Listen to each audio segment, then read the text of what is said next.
It's Monday morning. Man United got piped 7-0 by Liverpool. And Rio's just come to knock on the door. Rio, what's going on, man? Hold on, I'm going to call you back. Comedian is here now. I knew he was going to be here. I'll call you back. You good, yeah? I'll call you back. Oi! I knew he was going to be here. I knew it. Look at this, how spruced up this guy is. He's never dressed like this ever on a Monday morning. It's a special occasion, guys. What can I say? Hey, by the way, you know what it feels like to get beat like this? Remember when we beat you like 8-2? Nah, this you remember that? Do you remember that? We scored goals. We had lost a guy in limbo, didn't know where he was. We scored a couple goals still. But I knew, listen, sometimes you have to hold your medicine. Take your medicine. 7-0, Anfield.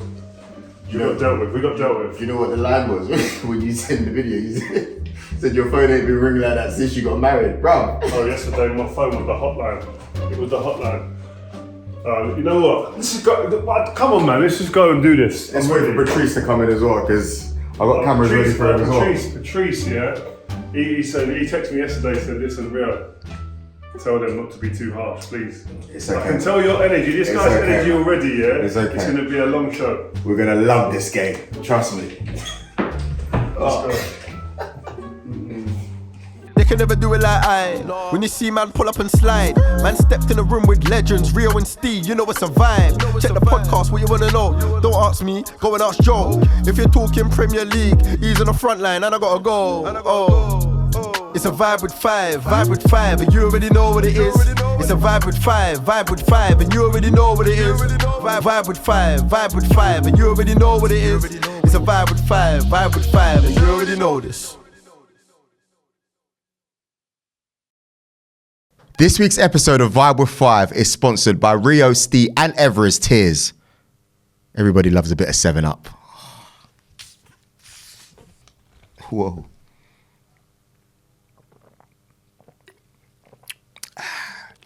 Salty. Yes, ladies and gentlemen, welcome back. The shades are back, by the way. We got a special episode of Vibe with 5. You got here myself, Joel Beya, Stephen Howson, Rio Ferdinand, and a very, very, very special guest. Mr. I love this game. Patrice Evra has joined us for Vibe with 5. How you doing, bro? You good? Oh, you want me to be good? I'm still alive. You tell me, man. Even the way you shout, I love this game.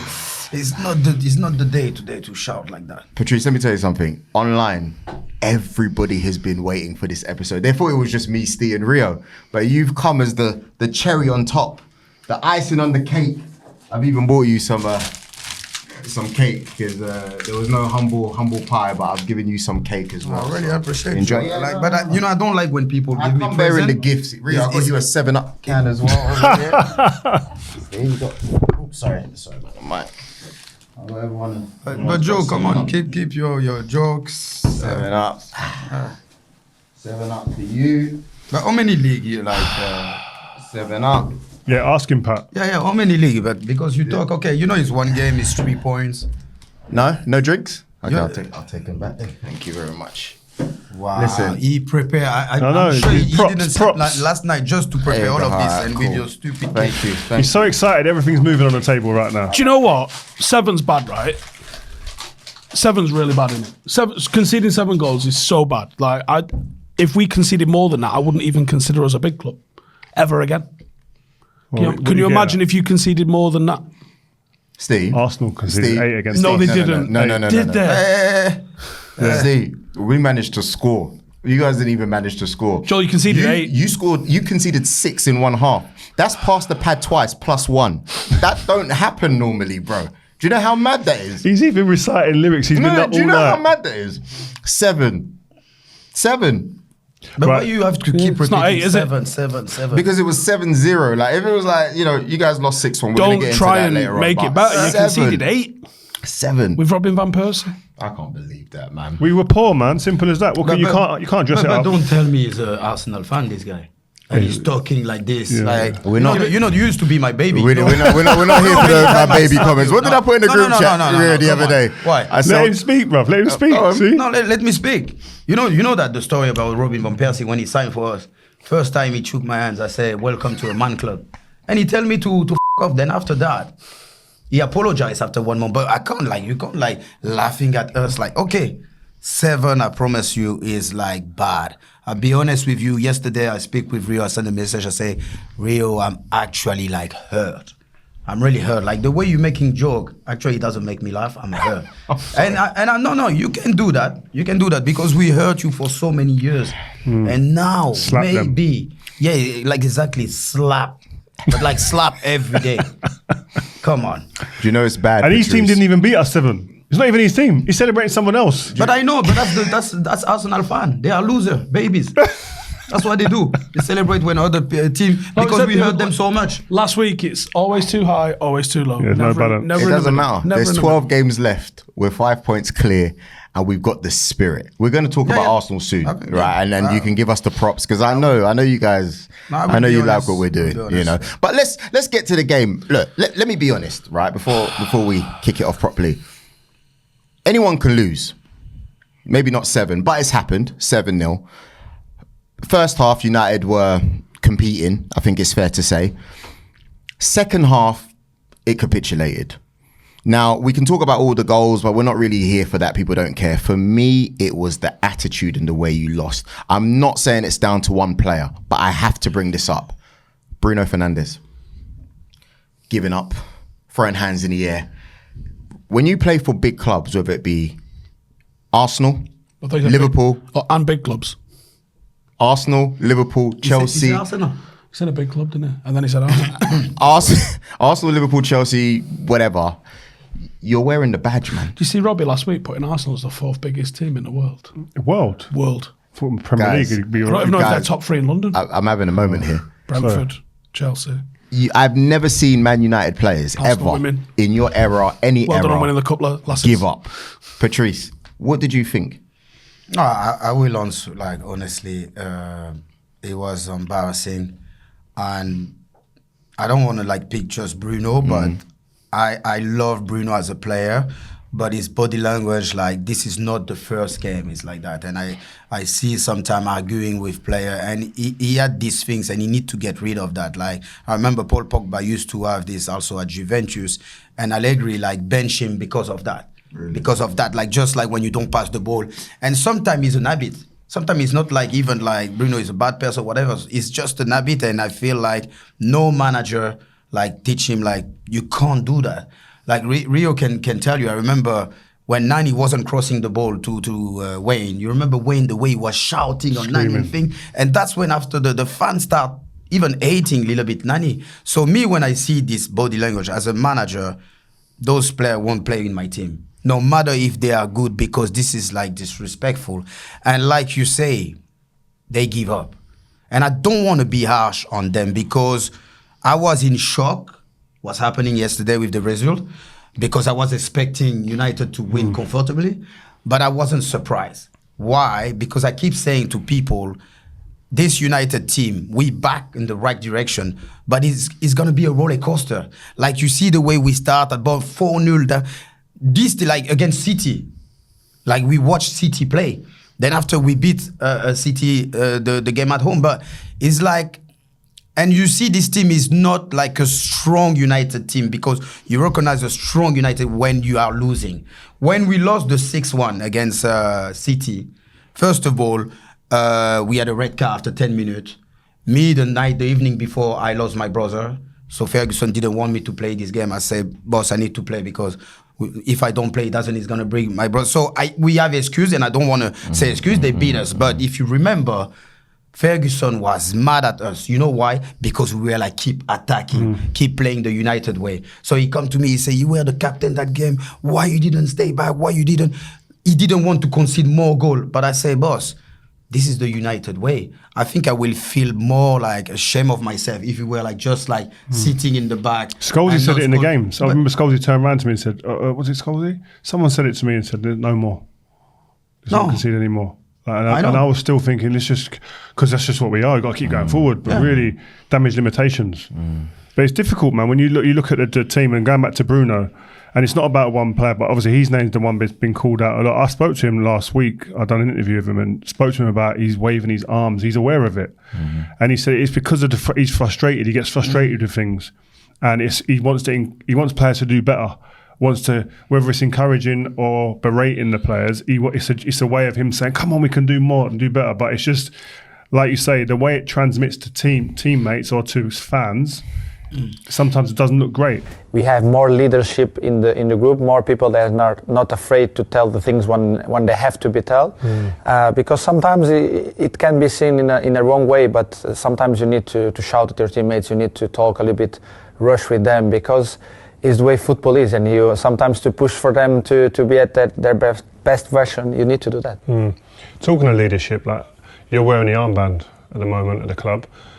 What type of leader are you? Are you a shouter? Are you emotional? Or I think I'm all of them. I think everyone knows I shout. I try to push them. Sometimes when I'm shouting and from the outside it seems that I'm saying something bad to my teammates, but it's the opposite way around. But it's the way I do it with the arms and everything. Yeah, when you're waving your arms, some fans will see that like, oh, why is he doing it? And some fans it's passion. Yeah, no, but even sometimes it's in a good way. But because you see me waving the arms, you think it's in a bad way. You know, I just want my team. When I think that they did something wrong, that they could have a better option, and they didn't because they want to get their goal or what they want to get their skill done or everything, I will shout at them in a bad way, because we have to do the things well for the team. That's the most important thing.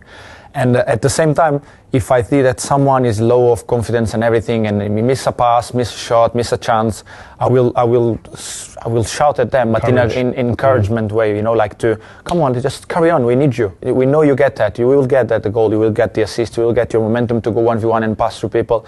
So it's the way the passion I have for the game sometimes make me probably go out of context, but sometimes from the outside can be seen in a different way. But obviously, and as I said always, I will every time I will do what I think is best for my teammate, for my club, for the game, not for myself, because I don't win games by myself. It wasn't necessarily the waving, Steve. I'm also bringing you in here. It was the fact that at one point he stopped. He literally stopped. It doesn't matter what career you work in. You can be in the office. I think if you show him, if you show him that video, I don't think I think he will sit there and go, you know what, doesn't look good. Yeah. You have to. You can't stop. On the body language thing, Pat's right. The body language of him, me and Rio was talking about this last night, weren't we? I don't like that body language. When I think of captains, I think Roy Keane, and I don't see Roy Keane having.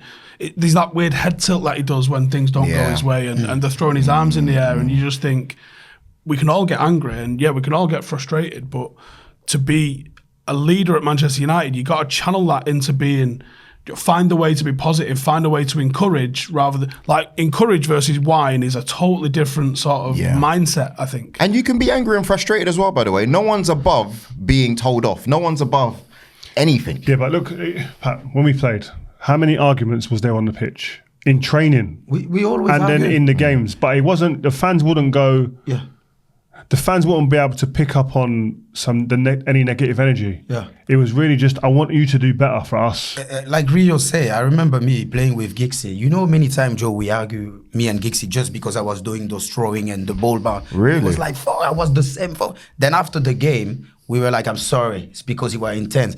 Like in the training session, like Ferguson have to stop how many times the training session because we were like fighting.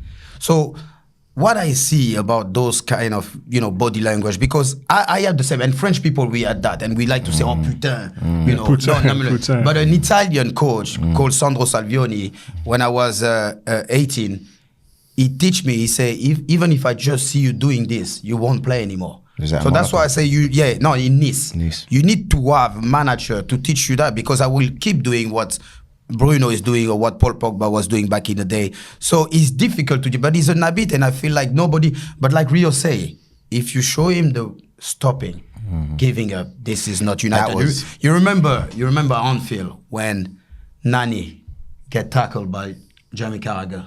I promise you. No, you have to bring it on. No, I don't remember getting tackled by Jamie Carragher. No. So he got butchered. I remember that was assault. He get butchered. He nearly broke his leg. Okay.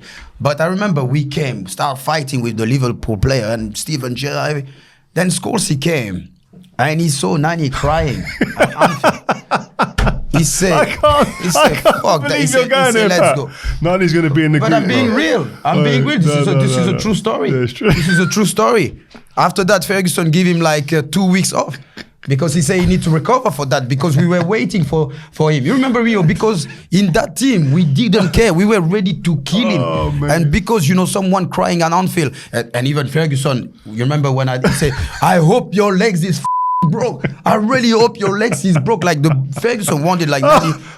But you don't even understand. First of all, he was like killing Nani when he was always, falling on the floor. And it was like, you can't be a United player and doing that. The killer was, Pat. The killer was, we all run over, because it's a bad tackle. Run over, everyone's pushing. And Scholesy came, and went, looked at Nani and saw Nani crying and went, no. Nah.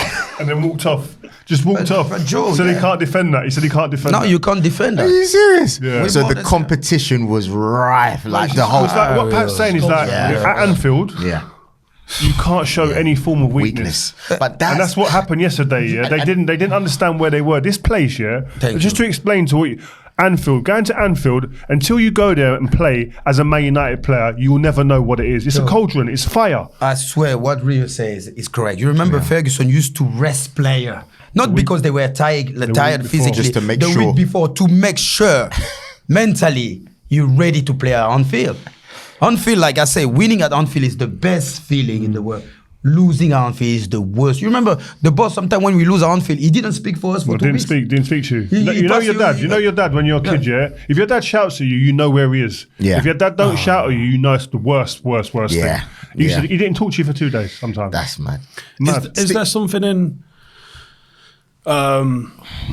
this will get twisted because it's the internet, because it always does, but is there something in the way United have performed in the big away games on the back of the run that we've just had, winning the Cup, the performance at home and away to Barcelona, but City have rolled us, Arsenal beat us, we've had a heavy defeat at Brentford. Is there something on the road that we're not quite jiving with? Defensively, before you come in, Rio, defensively. The home form has been mega. You've conceded 16 goals, and again, not picking at players, but with Varane and Martinez against City, Liverpool, and Arsenal. I think what I would say, I think away games against the big teams, we haven't found a way that suits us yet.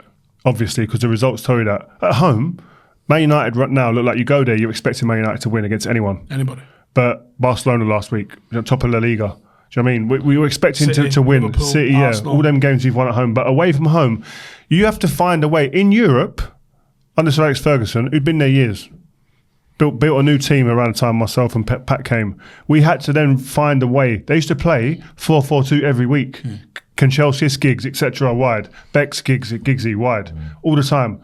We won the Champions League playing 4-3-3 or 4-5-1 away games sometimes. So it's finding a way that suits you. Ten Hag is in that moment now. So to expect him to come in and to have it all sewn up and all understood now is wrong. As fans, we get emotional. We get caught up. We run with it. Oh, we're flying. No one's saying that, by the way. No. I'm just saying we get caught up, So this result, the scoreline's a shock. The result isn't. Yeah. Like, Man United could easily get beat away in how they've been over the last 6, 7, 8 years, right? But we got kind of lulled into thinking that Man United, we're on a roll, we can go anywhere. But Rio, that's exactly what Rio say. Like, I never get like carried away. Like when those people, I do. Really? Because I look at them and I be honest with you. Like I say, I feel this team, when it's the moment, they have to win that game. Exactly like against Crystal Palace. Boom, let's win it. Yeah, we draw. Against Arsenal, we can, but boom, we lost again. So I just feel this team, we're going the right direction, but they're not ready. Right. That's why I'm not delusional. Of course, as a United fan and player, I will think about the title, but I'll be honest with you, I never think United will be able to win because it's a process. Like Ten Hag is already doing some miracle. People forget where we come from. We already have like a trophy. And yes, of course, that is a massive loss yesterday because 7 goals is a lot. So you can question the defense, but also it's against Liverpool. So it's like million times harder to take it. But let's not forget what this team is doing. Bollocks to the stats, Joel. No one cares that it's the biggest defeat since 1931. It's important. Irrelevant. I want to ask about more relevant stuff. Fatigue. I think fatigue is real. Big. How real is it? Can I stop you just for that because I forget that. I'll be honest with you. When we beat Barcelona, then I say, oh my God, now I think we're going to pay the bill. We're going to lose against Newcastle. And if you see the first half against Newcastle, like Terrible. Newcastle can score, it wasn't that great. West Ham as well. We West won- Ham and Leicester. West Ham and Leicester. So you see, that team is not ready to continue. But yeah, I can blame also the fatigue. Because I was like, I know something is coming. I don't know if we're going to give up the game against Barcelona or against Newcastle. But we give the one, which one? The worst one, against Liverpool. I don't want to excuse the player, but the fatigue had play a role also. I've got a question. Let's be honest. Do we not think that Ten Hag got it right with how he started the team? Playing Bruno on the left. Anthony, who, let's be honest, yes, he's going to need some time to settle in, who I thought was poor again, if I'm honest. Why would you play Bruno on the left if he's never played there this season like that? Again, in a big game. Joel, yeah, you're right. If we'd have played him on the right, it wouldn't have lost 7-0. No. But it has an impact though, because Bruno is arguably one of your most creative players when you're attacking. How are you going to play my man on the left? Look at the difference when they were playing. You can make jokes, but if you look at the difference when they were playing Rashford on the right last season versus playing him on the left, there's a huge difference. There's something You're starting tangible Anthony. in the starting 11. I don't agree that Bruno on the left was a good idea. He's been effective off the right. And I think Marcus on the left in behind Trent, where he can expose that, because Trent got on the ball a lot yesterday. Yeah, he did well yesterday, We didn't Trent, drag to him be back fair. at all. Weghorst in the 10 against the team with a sort of tempo and intensity of Liverpool. There wasn't good ideas. Not one of those decisions is a 7-goal swing. No, but I didn't say it was. But I'm I know, asking but- you. But so it's almost irrelevant talking no, about it's not it. irrelevant. But Joe, because it's be got honest, a massive setup. But Joe, be honest. Before we concede the goal, United was doing it right. Yeah, he's doing okay. Bruno, he headers it wide. United had the best There's, chances first half. Anthony, Was doing yeah. it right. But 0-0 first half or 1-0 Man United wouldn't have been wrong. I thought 2-0 was the final score at half time. It was 1-0 at half time. I was like, let's give a little bit of praise to Liverpool as well. Mohamed Salah looked like he was back to his best. Tormented Luke Shaw. Crazy. But I want to give credit to Moh Salah. But how many times Luke Shaw keep quiet Moh Salah? Many games he play against Moh Salah and he have Moh Salah in his pocket. Soon as he don't have it, boom. Moh Salah shy because Moh Salah never played a good game against Man United. He scored He the scored No, he scored the most recently. amount of goals. But remember at the beginning, now he scored a lot of goals. But no, Moh Salah also, like I say, Joe, you need to give credit. Was on fire. He was brilliant. Like the He was way, taking liberties No. yesterday. When he take Lisandro. You see when he dribbled Lisandro, and he The didn't. butcher even- got chopped, Yeah, mate. The butcher got chopped. No, I know, but you want me to blame Lisandro? You want me to blame those players? Look, they have an amazing season, so it's harsh for them to condemn them just because of that game. Yeah, that's game they didn't show up. I think that's a Second big half. point about Bank State. To sit here and to start picking players You can't. apart for one performance. You can't, guys, come We've been sitting here for how many months now going, wow, this team are on the upward curve and they're doing really good things in the contrast to what it's been.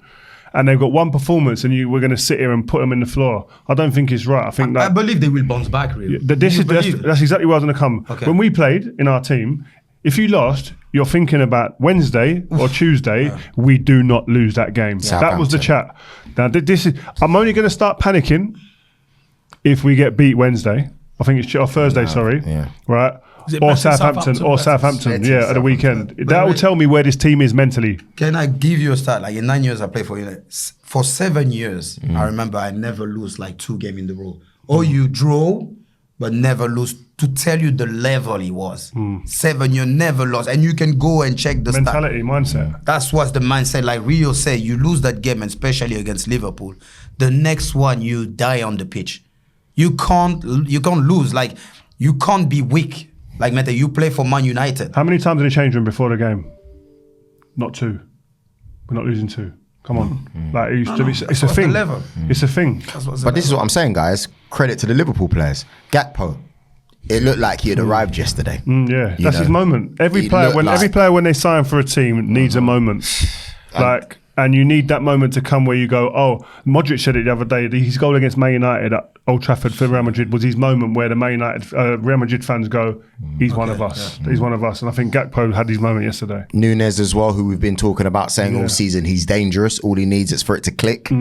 You know, and Bobby Firmino showing why he's loved by the Liverpool fans. I mean, credit is due, you know. Liverpool were good, man. It was a great day for Liverpool. And I remember, you know, even the Liverpool fan and Graham Souness before the game was confident. He said, it's in my gut. We're going to smash them. Even him was like, you know, Gary was saying like this. He said, we're going to smash you today.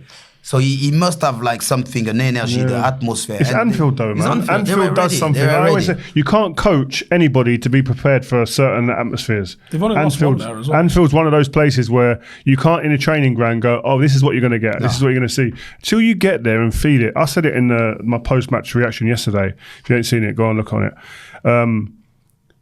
The feeling, Pat, remember, if you lost at Anfield or you lost at City or Arsenal or Chelsea, when you leave the chain, I used to think, lost a game, oh my God, Sunday papers are going to be crazy. But the walk from the changing room to the bus, where I'm seeing fans and who are security guards or friends of the families of the players, friends of the players that were playing or families, and people that work in general at that club, walking past, see ya, unlucky, like smiling. Were they mocking a little bit? No, it was like whatever they were doing, it felt like mocking. They might not have been, but in your mind, it's a mock. You feel like, and you just want to punch people up, boot people.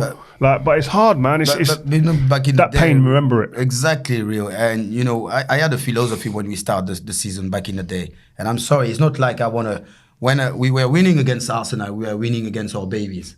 When you win against Manchester City, you were winning against our nosy babies. When you were winning against Liverpool, you were winning against the enemy. Really? And when you were winning against Chelsea, I mean, you were going to win the league because they were the more similar team. So that's the way, you know, every season I was starting against those teams. I want to ask about comparisons of those teams. If you can go a little bit deeper, I think that will be good for us to understand. Obviously, at the time, Chelsea were the dominant ones, Jose Mourinho. Do you remember at some points where you felt like this team's better than us or we're better than them? Any years? I think when in 2000... 2 years Mourinho came. Yeah, 2007. Could you feel it? I think after when we win the league, like I came in 2006, then 2007 we win the league, and after 2008 when we win the league and the Champions League, and it was against Chelsea because we compete for the league, we compete again. Like I say, oh my God, we win the league, but now we got them. We win in the penalty in 2008. So from that one, that's when I was like, okay, we're bigger. But I remember Rio, like any team, you know, when we were in the tunnel, and in the tunnel, I already said we're going to win. But Chelsea, when I was looking, you know, Drogba, Peter, all those players, it's going to be tough. Today is a man game. We respected each other, but they weren't scared of us. They weren't scared of us. Really? We weren't scared of them, obviously. But you go in the tunnel sometimes, and you knew there's other teams like Arsenal used to hope to beat us, I felt. Do you know what I mean? Other teams, Liverpool used to hope they'd beat us. Yeah. They knew they weren't better than us, these teams, but they used to hope. Whereas Chelsea used to think we could go toe-to-toe with them. I don't want to put down players, but I think it's important for this to be mentioned because it was going around on the internet. Casemiro's stats versus Liverpool, he wasn't at his best yesterday. Was he injured? You know I'm what? hearing, but can I tell you, Rio? Why are you bringing up Casemiro? No, but it's true, Rio. It's a big point. It's a big point. I think it's a big point, and that's why I tell you this: Man United is not ready to compete to win the league because we depend on this player. I promise you, Rio. Even if we have an okay first half, I see Casemiro losing pass and everything. This is the worst game I ever see Casemiro to play for United. But like I say, that's mean like if he's no Casemiro, no Partey. You can see he's the only player. Someone was asking me who is the best signing of United. Is Casemiro, Lisandro, whatever? I pick Casemiro. Yeah, 100%. Because he have to play every game. And when he's not in his game, and I'm glad, Joe, you mentioned that. And Casemiro know how much I love and I respect him, but because yesterday he wasn't here. He wasn't here, and I don't say we're going to lose like less than 7-0 and everything, but I think if Casemiro was here yesterday, it will be maybe a different story. Pat, he's only asking you about Casemiro and talking about him because he has an ongoing dispute. He thinks that Partey is better than Casemiro. Nice to meet you. That's not what he was saying when he was cuddling him and shaking his Oh, hands. exactly. Nice podcast. until you won't compare. You're talking about energy changing. Yeah. He's like, okay. Let me tell you something. Before I don't want to do this too long because we've been doing it too much. All I've said from the start of the season is that Partey's performances have been better than Casemiro. We know who's the more decorated player. We know who's more natural. But there's seasons.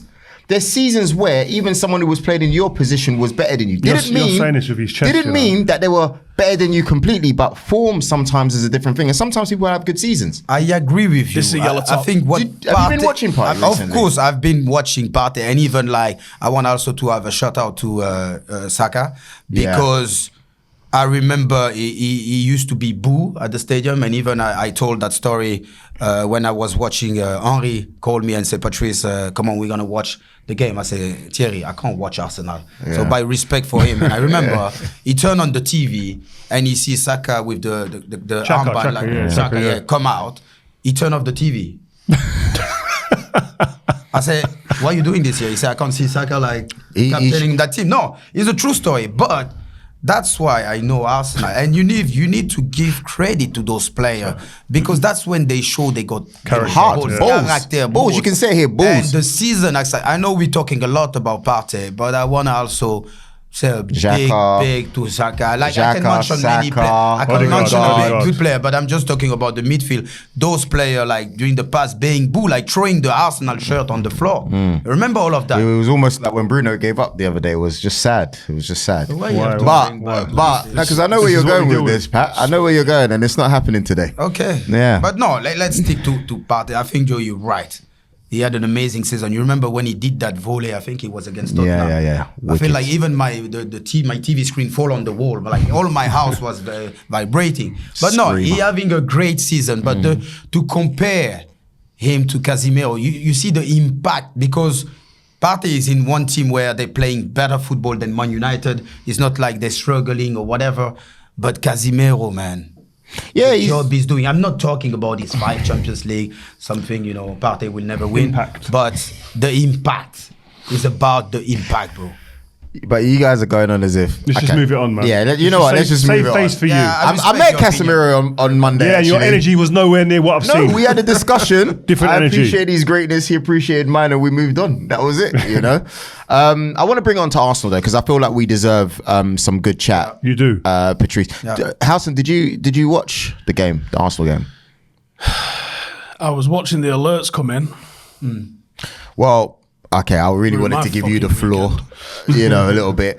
Rio, I'll throw it back to you. I've seen it since, though. Yeah. What did you think then? What did you think? Is that the turnaround game where you go, these guys... do you know what? You've won the league now. Well done. So let's hope you don't fuck it up from here, eh? Because it will be loud in here. Right? You've won the league. You've won it. Well done. But there are moments, though, when you score goals and you go, oh, that's it. I don't remember doing it 12 games out. It's a long time to go. There's a lot of time to make mistakes. You said the Makeda one. How long was it? Makeda was about, I think, 7 or 8 games out. Yeah, to the end of the season. It was in April. But it was in 8, yeah, exactly. But I get why the Arsenal players, it's a big moment. They'd already had the upheaval of confidence being shattered before in the game when they lost against City. And then they come back from the goals down against Villa. Aston Villa, yeah. And then all of a sudden, it looks like this game, 2-0 running away from them. The spirit they've got at the club right now, what Mikel Arteta has produced there, who you wanted out a while ago, has been nothing short of a miracle almost. He's done an amazing job. But Joe, I'll be honest, maybe I'll sound like crazy, but I was the one from the beginning, I love Arteta and I say he's going to win the title. Really? I told you, I can call Arsenal my baby, but it's not like it was a feeling. Every time I play against them, it was easy. Some of the opponent, after 35 minutes, I won't mention the name, was asking me my shirt. And that's a fact. So it's not like I disrespect. I tell you, it was just an easy day. Think he was playing. No, but don't start, don't. Even like Robin, before the game, come on, Patrice. Thomas Rosicky, come on down. Calm down. We got it. But if I get it in one, is it Thomas Rosicky? This year, Arsenal deserve to win the league the way they play and the personal, the character they're showing up. Like Rio say, after the City game, everyone was like, they win Aston Villa, they fight back, they win the game, and even yesterday, This is a winning mentality. This is a champion mentality. The problem for Arsenal is they have like Manchester City and Guardiola.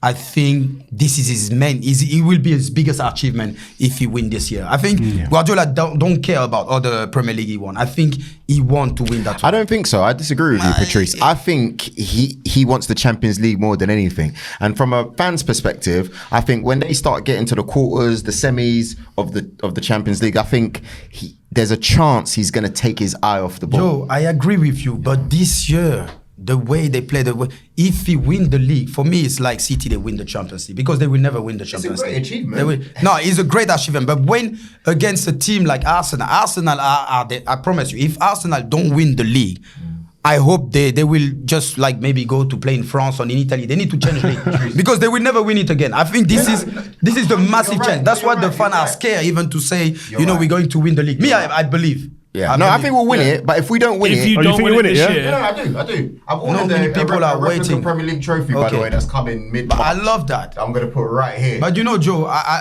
you're not arrogant saying that, but because finally Arsenal fans believe, and I like to hear what you say. No, but many of them, I know many of us, they scared. No, Patrice, you say that. No, they scared. They don't have the belief because they traumatized. They know they wait for so long, Rio. They never, 19 how many years? 19 years. Wow. Jesus Christ. Almost the same age as Joel. Oh. Never seen no trophy like that. Joel had to do some Googling the other day for when they last won it. He was like, is that right? I think Is that the one? This year, when we do win it, just everyone stay away from me. That's all I'm saying. if you don't win it this year, right, that's it. No, you're right. I'm not arguing that. Because you're going to have to be competing in the Champions League again next year. I don't know if you've got the squad. The expectation, because your fans are so level-headed, the expectation from your fans, if you just miss out on it, will be so much pressure. And United are going to be up in there next year. You think Newcastle are going to be up in there. Liverpool won't take 2 seasons Chelsea off. will be getting There's themselves no way back Chelsea together can be as somehow. bad again as they have been this year. Listen, you are 100% right. But till then, we're top of the league, 5 points clear. Okay, let's move it on to the montage I'm going to do of you at the end of the season when you've been top for 37 weeks and bottle it on the last day of the season. Wolves beating Tottenham. That's not a big deal. Minor. Yeah, Tottenham yo-yo club up and Tottenham down. are still fourth though, bro. Nah, but Tottenham they're going to get caught. They're going to get caught by Liverpool. Them and Newcastle have absolutely shit the bed. They're going to let Liverpool top 4. Honestly, Chelsea, somehow they finally got a goal for Fana. Well done to them. Aston Villa 1, Crystal Palace 0. It's kind of performances you expect. Southampton 1-0 against Leicester. Big result that. Boy, they're going to be ready for United. Boy, I'll tell you that. It's going to be dangerous next week. Nottingham Forest 2, Everton 2, Brighton. Wait, Brighton 4, West Ham 0.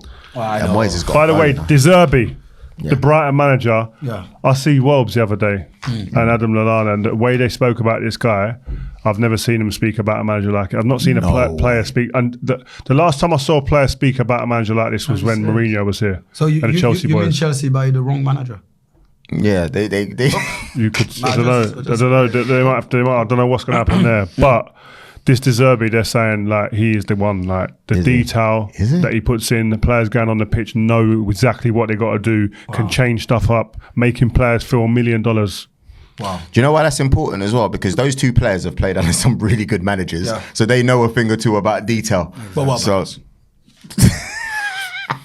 Oh, yeah, I've just seen the clip about Declan Rice criticism. What's that about? He was getting torn up. By who?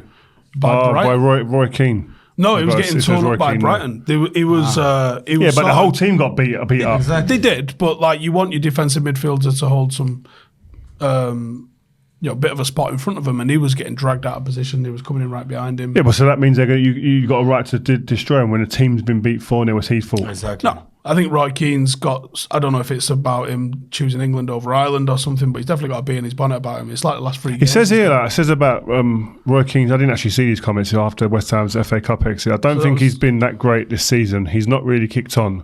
I think he needs to do a lot more. He doesn't score enough goals and he doesn't get enough. That's not his job though. He's not a goal scoring midfielder. Because everyone was saying that he's like, well, not everyone, but they've got a big price tag on him. And Roy's basically saying, forget the price tag. Like, it's too much in it. Like, he doesn't do enough going forward. He doesn't, because they said he's like 100 million north in it.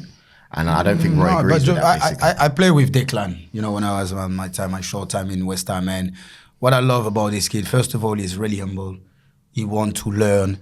And I see the progress because before, even with the ball, sometimes he was carrying the ball too much. So now he make like the right decision. But like Rio say, it's not because he having a bad game, then now, Kino anyway, he go against everyone. That's the problem of those massive tag price.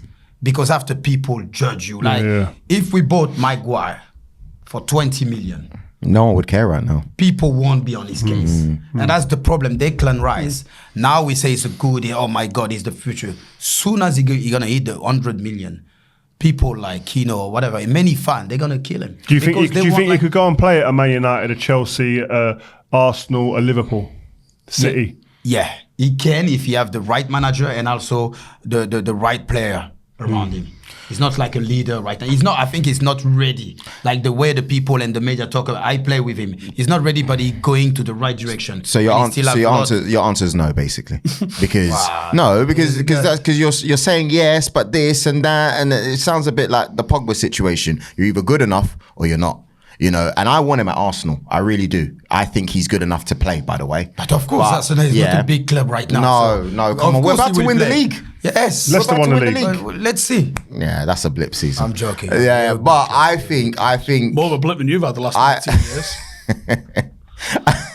I personally think he can. And I know it's your former teammate and you're trying to find the balance.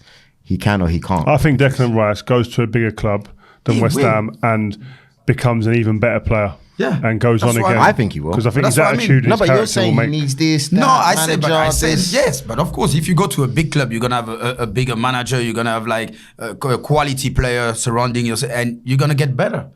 Like, of course, you think I was the same player when I play for Monaco than I play for Man United. That's why people, they were like, oh my God, you're gonna play against Messi. But every day I'm training against Wayne Rooney, against Cristiano Ronaldo, against like Scholes, Giggsy. Why you want me to? When we go outside, I'm going to scare off anybody else. On Moyes then, he's in trouble there at the minute, isn't he? Yeah. But I think even when I think he was maybe getting the sack when he won that important game. I don't remember at home. He win an important game. It was a few weeks ago, isn't it? I don't think... Was it him and Lampard? Was it him and Lampard? Yeah, they were like... El Sacchio. It was tight, isn't it? Was it Everton? Was it Everton? Everton. Yeah, you're right. Yeah. Everton. I was the one losing that game. Going to get sacked. Oh, by the way, Lampard gets sacked. Tell Frank I've started under 21's manager now. So you don't need him no more? No, that's all right. Okay. Can I ask quickly, before we wrap it up, who played on the left-hand side ahead of you in Monaco? Jérôme Roten. That guy was supposed to be something special. What happened to left him? foot? Left foot, but he can cross like from halfway of the pitch or whatever. I think the problem is when he make that move to PSG and he see himself too good, and he forget also with the player he was playing. Like for example, and he credit myself a lot. Soon as we stop playing together, that's when he start failing. But why? Because I like to defend one against V2. I do like so many overlap. So I help him a lot. And, I remember he was like, oh, I make you sign for Man United. I make you the great player. I say, we will see. And then as soon as he go to PSG and me to Man United, he realized, actually, I was carrying his bag. And I don't want to give like credit to myself. But that was true. You really did. But, that brings me to the perfect segue. Patrice is going to be joining us this week again, giving us a story, his career story, actually, how it started, his time at United, his time at Monaco. And you guys need to make sure you like, share, comment, and subscribe because there's going to be banging content this week on 5. I say we wrap it up there, right? They've had enough. Good, man. Yeah. Steve, how you feeling, though? You good, yeah? Come on, man. See, I got a whole weekend of it. I got a 7-up for you if you want. Have you? Yeah. Right. Guys, like I said, make sure you like, share, comment, and subscribe. Joel Beya, a very sad Stephen Howson. Rio, I don't even know what mood you're in. And a mixed, confused, but still stylish Patrice Evra. Thank you. Bible 5 signing out. Peace. An amazing episode with Patrice, but I just wanted to highlight something that's really important, man. You're doing really, really good things with your foundation, Rio. What's going on? Yeah, we were there the other day with Michael B. Jordan, and all of the guys that were there loved it. You can go and find out more, by the way, at www.rioferdinandfoundation.com. But it's basically my foundation called the Rio Ferdinand Foundation. It's been running for over 10 years now. what it's basically there for is to create opportunities for young people across the UK and Ireland. We're going to be scaling that up to more parts of the UK, but also further abroad than that. But we've just actually, one of the big things for us recently, we just signed a 3-year partnership with Warner Music and Kiss FM to focus on employability and representation in music and the creative industries. And I think that what initially, when I set up the foundation, was mainly about re-educating young people and going to disadvantaged areas and plucking those kids out and kind of getting them an education. But we found that we need that employability area, and that's where companies like Warner Music, Kiss FM, BT previously, Aston Martin, partners that I've worked with, part of my deals are to make sure that they involve my foundation. So to find out more, make sure you go to that www.rioferdinandfoundation.com. And you guys please check out the video with Michael B. Jordan, who came to the foundation, and it was a fantastic partnership. Video is right here. Enjoy your day. Peace. Everybody's here to help you. You know, everybody's here, friends, people that want to see you guys do well and be successful. What does it take to do this or to do that? You can't recreate the wheel. You have to work hard. We're here supporting the Rio Ferdinand Foundation. Rework